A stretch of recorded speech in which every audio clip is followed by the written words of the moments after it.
Alléluia. Connaissiez-vous cette histoire? Cela s'était passé en Côte d'Ivoire.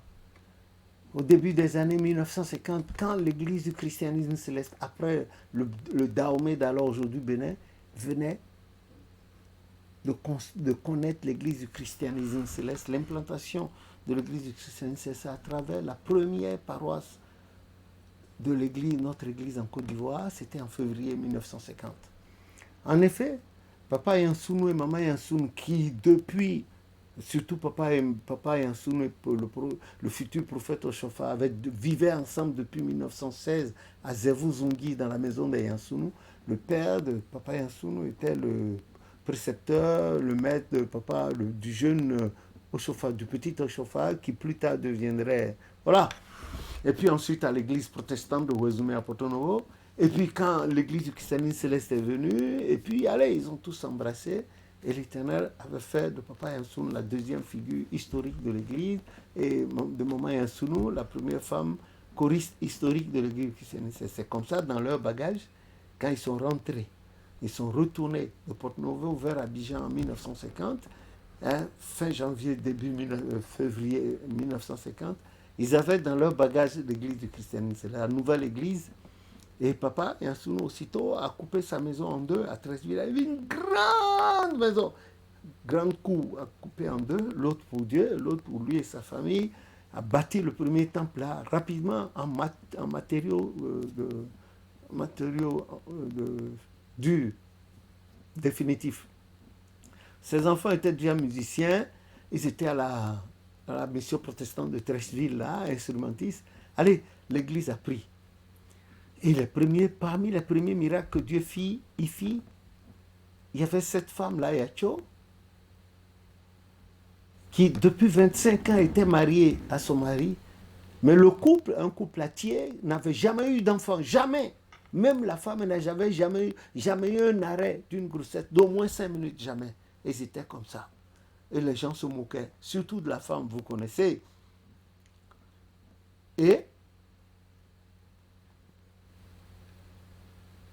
dans le voisinage, quand ils ont entendu le bruit des chants ici, dans la nouvelle paroisse là, à Treichville, où le Seigneur m'a permis de naître, les gens ont accouru. Les gens accouraient tous les jours pour venir voir M. Yansounou là, qu'on connaissait, le protestant là. Et puis sa femme Elisabeth, protestante aussi, il chantait.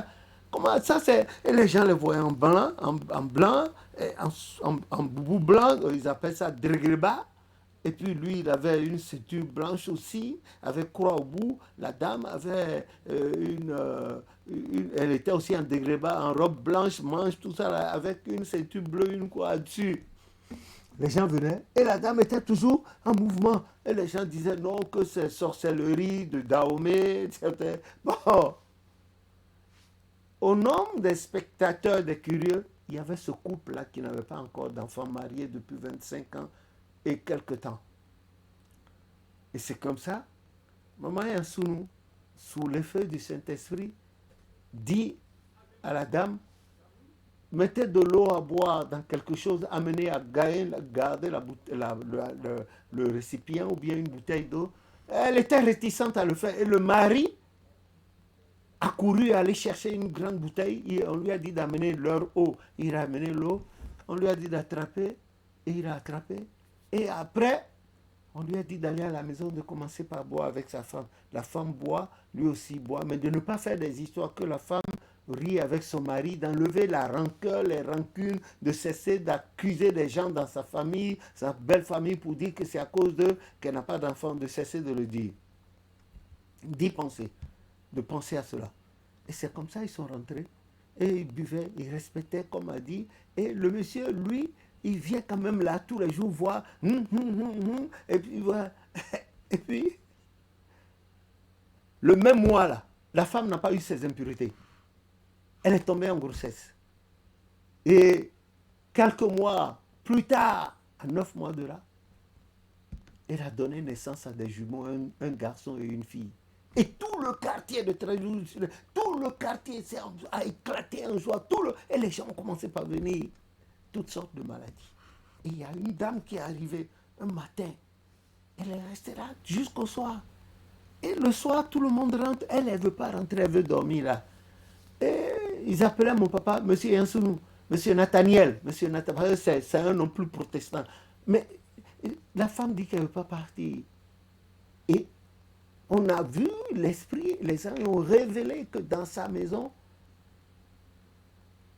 à cause de l'héritage des biens, ils ont d'énormes espaces, des forêts. Elle est restée la dernière de sa famille. Et que, en ville, ses soeurs et frères qui sont restés au village, tous les matins, on retrouvait le cadavre de l'un ou de l'autre, déjà mangé, le corps, la tête, mangé jusqu'au rein. Et il reste les deux membres postérieurs. À chaque semaine, il y a un des frères qui était mangé comme ça. On retrouvait le corps comme ça, dans une mare de sang. Ses sœurs aussi dans leur maison. Et beaucoup ont laissé leurs enfants. Et on ne savait jamais pourquoi ça se passait. Et tout était mort. Tous étaient morts. Il ne restait qu'elle seule. Voilà pourquoi elle a fui sa maison. Mais elle était à Abidjan. Et c'est comme ça, elle est venue chercher du secours. Le soir, on lui dit d'entrer. Elle dit non, que c'est les gens et que c'est elle. Et que l'oncle du village lui envoie une commission pour lui dire qu'il vient, c'est son tour, elle va partir. Et comme ça, il pourra prendre les forêts que leur papa a laissées, tout ça, ça va lui revenir. Ah, donc elle ne voulait pas rentrer. Les gens l'ont laissé passer la première nuit là. La deuxième nuit, Papa Yansounou, après avoir prié pour elle, lui a remis de l'eau bénite, de l'encens et surtout des bougies d'autel. Et lui a dit, et de l'eau bénite, lui a dit, arrivé à la maison, il faut prendre charbon là, tu vas mettre la poudre là, tu mets dessus, tu passes dans ta maison, voilà, l'eau là, tu prends pour asperger ta maison. Toi aussi tu te laves, tu mets un peu dans ton eau là, et puis tu te laves aussi, tu bois un peu, et puis bougie là, tu allumes dans ta chambre. Voilà 7. Il faut partir. La dame a hésité, elle dit, ça là, ça suffit pour qu'elle vive, est-ce que l'oncle a vive? On dit, non, vas-y, tu crois en Dieu, non? Yeah. Bon, elle est partie coussi coussa. En avançant, elle regardait de temps en temps derrière, peut-être que Dahomey, là, Papa Yansounou allait lui donner quelque chose d'autre. Parce qu'on regardait la chose, on dirait fétiche de Dahomey, c'est comme ça ils appelaient notre fétiche. Elle est rentrée chez elle. Elle a commencé par faire. Le deuxième jour, au soir, elle n'a pas oublié, elle a prié, on lui a dit, Jéhovah, Jésus-Christ, c'est comme ça, tu n'as qu'à prier. Elle s'est souvenue, elle a prié comme ça, elle est allée dormir. Et au beau milieu de la nuit, elle a été tirée de son sommeil par un grognement. Elle regarde et c'est un léopard qu'elle voit. Un léopard, un gros léopard. Et le léopard a voulu se jeter sur elle. Et puis elle a crié, Jéhovah Jésus-Christ. Elle a crié. Finalement, le léopard a fait un grand cri, un cri plaintif. Et il s'est évanoui dans la nature. Le léopard s'est évanoui comme ça, elle a vu. Elle a couru pour dire au couple Yansounou, papa et maman Yansounou, ce qui s'est passé. Le temps qu'elle retourne à la maison, le temps d'avoir parlé à papa Yansounou de retourner à la maison, il y a un messager qui est venu du village, on lui a dit, votre oncle là, il est mort au village.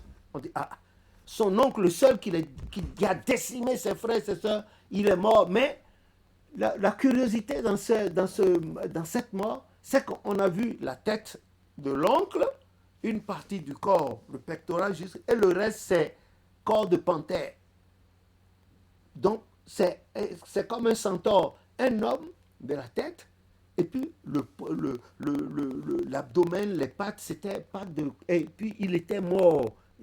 L'homme bête, la bête homme là, était morte dans une grande mare de sang, et on a trouvé un bout des corps des frères et sœurs de la dame que cette créature immonde là a mangé.